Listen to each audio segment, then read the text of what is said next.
कहानी की शुरुआत होती है एक रेगिस्तान से, जहाँ दो आदमी एक खास किस्म की लिजर्ट यानी बड़ी छिपकली पकड़ने आए थे। एक आदमी अपना जाल वहाँ बिछाकर एक लिजर्ट को पकड़ लेता है। तभी दूसरा आदमी जमीन पर डेंजर जोन लिखा हुआ देखता है, जिसका मतलब था कि यहाँ पर खतरा है और इंसानों का आना यहाँ पर मना है। तभी देख वो अपने साथी को यहाँ से निकलने का कहता है और फिर जब वो अपना बिछाया जाल निकाल ही रहा था कि तभी उसे अजीब सी आवाज सुनाई देती है। वो चेक करने जब आगे जाता है तो देखता है कि वहाँ एक काफी बड़ा गड्ढा है। उसे काफी अजीब लगता है कि ये इतना बड़ा गड्ढा आखिर रेगिस्तान के बीचों बीच होने का मतलब क्या है। मगर तभी वो देखता है कि उसका साथी अचानक से उस गड्ढे से बाहर आता है। वो काफी डरा हुआ था और मदद मांगने लगता है। इससे पहले कि वो कुछ समझ पाता तभी नीचे से एक काफी बड़ा क्रिएचर खींचकर उसे अपने साथ ले जाता है। ये देख वो डर जाता है और अपना बाइक लेकर वहाँ से निकलने लगता है, लेकिन मुसीबत बाइक चलती ही नहीं। और फिर तभी उस क्रिएचर का बड़ा सा हाथ बाहर आकर इस आदमी को भी पकड़ लेता है और खींचकर गड्ढे में अपने साथ ले जाता है। और इसके बाद हम दो सिंगर्स को देखते हैं जो बहन भाई थे और एक साथ एक क्लब में गाना गा रहे थे।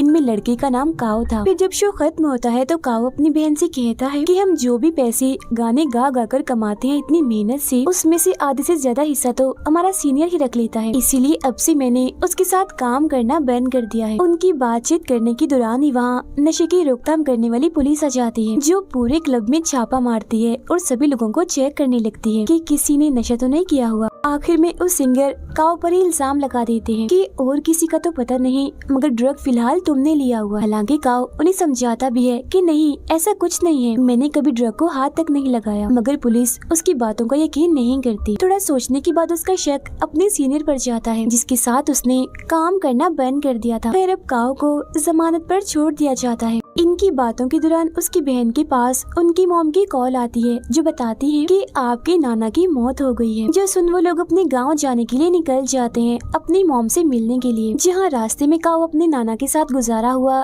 बचपन का वक्त याद करने लगता है, जब उसकी नाना उसे जमीन से खुदाई करके पानी निकालना सिखा रहे थे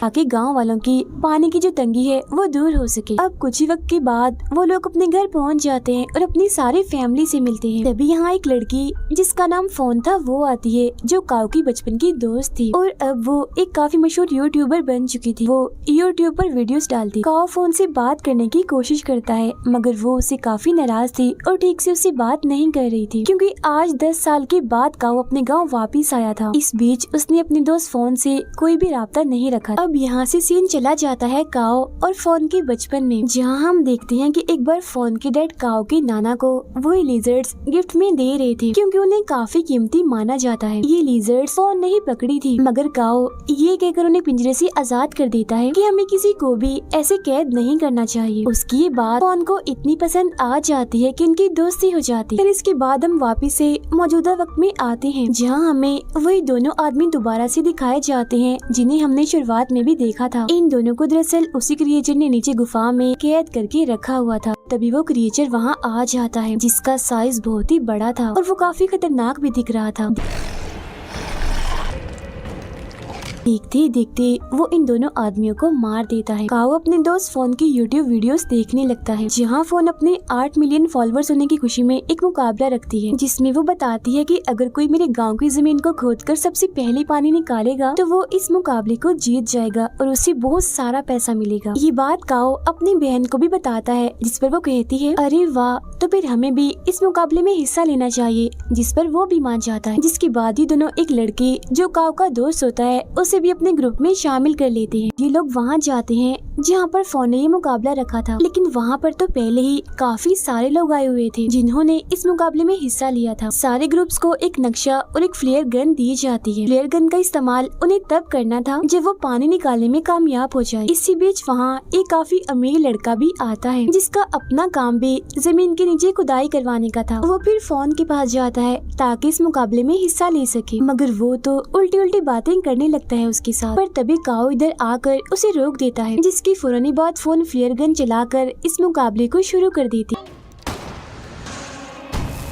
है। सभी लोग पानी ढूंढने के लिए अलग अलग जगहों पर जाकर जमीन खोदने लगते हैं। जिस बीच दो आदमियों को शुरुआत वाली उन्हीं दो आदमियों की बाइक मिलती है जो उस क्रिएचर का शिकार बन चुके थे। वो दोनों फिर उस बाइक को लेकर आगे बढ़ते हैं, मगर तभी वो क्रिएचर जमीन चीरते हुए इनके साथ साथ बाइक की स्पीड से दौड़ने लगता है और इनके पीछे पड़ जाता है, जिससे ये लोग डर जाते हैं और अपनी जान बचाने के लिए बाइक घुमा देते हैं।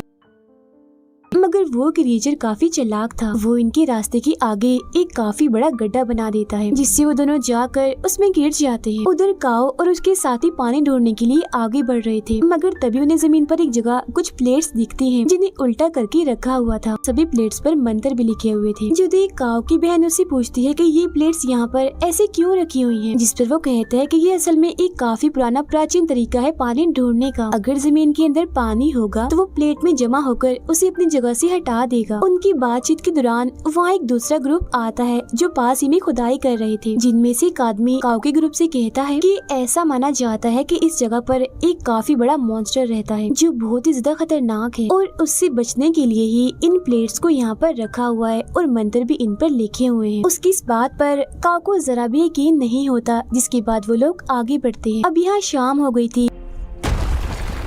गाड़ी में अपनी नाना का एक काफी पुराना नक्शा मिलता है, जिसमें उसकी नाना ने एक पहाड़ के पास निशान बनाया हुआ था। काओ जब उस नक्शे को फोन के दिए हुए नक्शे से मिलाता है तो देखता है कि उस नक्शे में ऐसा कोई भी निशान नहीं है। जो देख ये तीनों समझ जाते हैं कि जरूर इस पहाड़ के पास हमें पानी मिल सकता है, इसीलिए अगले ही दिन ये वहाँ जाने का फैसला करते। शाम होने की वजह से बाकी लोग यहाँ से जा रहे थे, मगर इनमें से 3 लोग रात यहीं गुजारने का फैसला करते हैं। जिनमें से एक आदमी जब साइड पर जाता है तो तभी वो क्रिएचर उड़ता हुआ इसके पास आता है और उसका सर ही काट कर जिस्म से अलग कर देता है, जो जाकर उसके साथियों के पास गिरता है, जिसे देख उनके होश उड़ जाते हैं, काफी डर जाते हैं और अपनी जान बचाने के लिए वहाँ से भागने लगते हैं। मगर तभी वो बड़ा सा क्रिएचर इनके सामने आता है। तब यहाँ हमें पता चलता है कि ये क्रिएचर और कोई नहीं बल्कि बिग लिजर्ड है, जिसका साइज इतना बड़ा हो चुका है। वो अब इन दोनों आदमियों को भी मार कर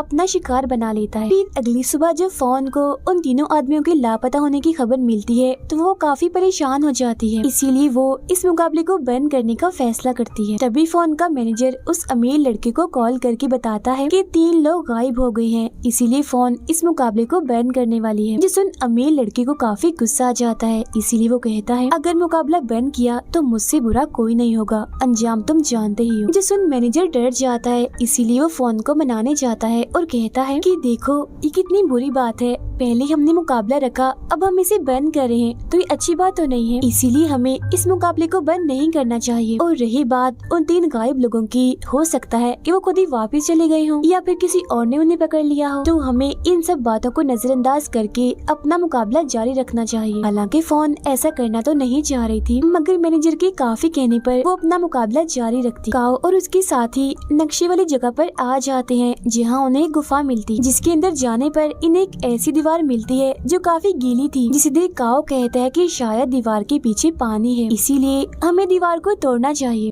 ये जगह दरअसल उसी क्रिएचर लिजर्ड का घर है, जो तभी यहाँ आ जाती है और काओ के दोस्त को अपने मुंह में उठा लेती है। जो देख दोनों बहन भाई काफी डर जाते हैं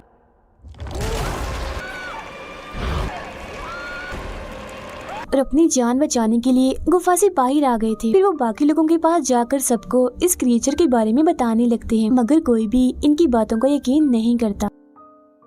अगले ही पल वो क्रिएचर नीचे से जमीन फाड़कर एक आदमी पर हमला कर देता है और उसी आधा नीचे से पकड़ लेता है। फौरन बात खींचकर वो उसे भी अपने साथ ले जाता है। अब ये देखकर तो सबके होश उड़ गए थे। उन्हें अब काओ की बातों पर यकीन हो गया था, तो वो अपनी जान बचाने के लिए यहाँ से भागने लगते हैं। काओ की बहन और वो अमीर लड़का कैसे भी करके ट्रक में आकर छुप जाते हैं, मगर मैनेजर अंदर नहीं आ पाता, वो बाहर ही रह जाता है। जहाँ तभी वो क्रिएचर आकर उस पर झपट पड़ता है और एक ही झटके में उसे मार देता है। इसके बाद वो क्रिएचर अब काओ और फोन के पीछे बढ़ गया था, जिससे बचने के लिए वो दोनों भागने लगते हैं। तो वो क्रिएचर भी तेजी से भागने लगता है, लेकिन तभी वो दोनों भागते भागते एक गड्ढे में गिर जाते हैं। अब ये देखकर काओ की बहन अपने भाई की जान बचाने के लिए ट्रक का हॉर्न बजा देती है, मगर फिर जैसे क्रिएचर वहाँ आता है तो काओ की बहन और वो अमीर लड़का नीचे होकर छुप जाते हैं, जिससे वो क्रिएचर इनके ट्रक के पास आता तो है, मगर इन्हें वो नहीं देख पाता और चुपचाप वहाँ वहाँ से चला जाता है। उधर काओ और फॉन को जल्द पता चल जाता है कि हम और कहीं नहीं बल्कि उस क्रिएचर की गुफा में आके गिरे हैं। मगर जब भी थोड़ा आगे जाते हैं तो इन्हें वहाँ उसी क्रिएचर के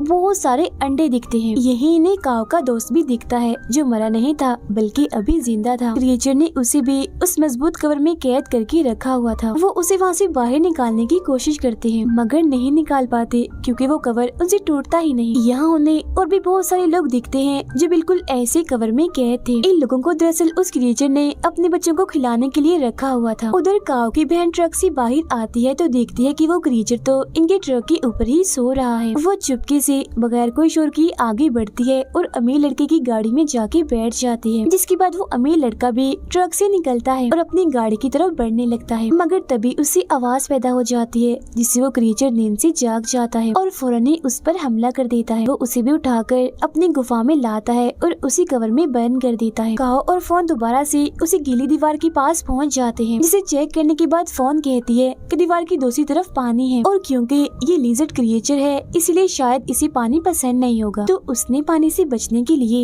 ये दीवार बना कर इसके बाद ये दोनों उस गुफा से बाहर आ जाते हैं। जहाँ इन्हें कुछ लोग दिखते हैं तो ये उनके पास चले जाते हैं मगर तभी वो क्रिएचर बड़ी स्पीड में आता है और पलक झपकते ही वो बहुत सारे लोगों को अपना शिकार बना लेता है, उन्हें मार देता है। वो फोन को भी देख लेता है और उसे पकड़कर अपने साथ ले जाता है। अब यहाँ काओ फ्लेयर गन चला देता है जो देख उसके पास सिर्फ एक ही ग्रुप आता है जो वही था जिसने काओ को उन प्लेट्स और क्रिएचर के बारे में बताया था। अब कुछ वक्त के बाद यहाँ काओ की बहन भी आ जाती है। वो लोग एक प्लान बनाते हैं जिसके बाद काफी तेज गाने बजाने लगते हैं। जो आवाज सुन वो क्रिएचर जमीन फाड़कर थोड़ा सा बाहर आता है और सब पर धाड़ने लगता है। वो लोग ये देखकर उसे चारों तरफ से घेर कर उस पर हमला कर देते हैं। जो देख वो क्रिएचर दोबारा से अपनी गुफा में चला जाता है। काओ की बहन कुछ लोगों के साथ उसी गुफा के अंदर जाती है जहाँ वो उन लोगों की मदद से कवर में फंसे हुए सभी लोगों को बाहर निकालती है। लेकिन वो जो अमीर लड़का था वो गुफा में से कहीं गायब हो गया था, जिसे ढूंढने के लिए फोन चली जाती है। अब उस अमीर लड़के ने अपने साथ एक बॉम्ब ला रखा था जिसे ये लोग उसे गीली दीवार में लगा देते हैं, जिसके बाद काओ उसका रिमोट लेकर फोन और उस अमीर लड़के को ढूंढने के लिए गुफा के और अंदर चला जाता है। उधर फोन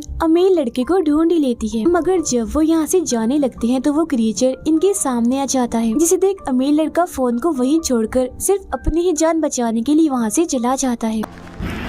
अब इससे पहले वो क्रिएचर फोन पर हमला करता काओ भी यहाँ पहुँच चुका था। वो क्रिएचर के ऊपर छलांग लगाकर उसके ऊपर आ जाता और एक कुल्हाड़ी से उस पर हमला कर देता है मगर वो क्रिएचर इतना ताकतवर था कि उसे कुछ भी नहीं होता। जिसके बाद वो क्रिएचर अब फोन को अपनी दुम से पकड़ लेता है और जोर से उसे जकड़ लेता है। वो उसे फिर मारने ही वाला था कि तभी काओ फ्लेयर गन चलाकर उस क्रिएचर के मुंह में डाल देता है, जिससे वो क्रिएचर बौखला जाता है और उसका ध्यान भटकते ही ये लोग यहाँ से भाग जाते। कुछ दूर आकर काओ रिमोट का बटन दबाकर बॉम्ब को फोड़ लेता है, जिससे वहाँ धमाका होता है और दीवार टूट जाती है। ऐसा होते ही पूरी गुफा में पानी फैलने लगता है। पानी का बहाव इतना तेज था कि क्रिएचर भी उसके साथ बह जाता है और मारा जाता है। पानी अब काफी तेजी से काओ और फोन के पीछे भी आ रहा था मगर वो ठीक वक्त पर गुफा से बाहर निकल आते हैं, जहाँ पर तभी काओ की बहन और उसका दोस्त भी आ जाते। फिर तभी जमीन पर अलग अलग जगह से पानी आने लगता है जो देख के लोग काफी खुश हो जाते हैं। इसके बाद हम देखते हैं कि वो अमीर लड़का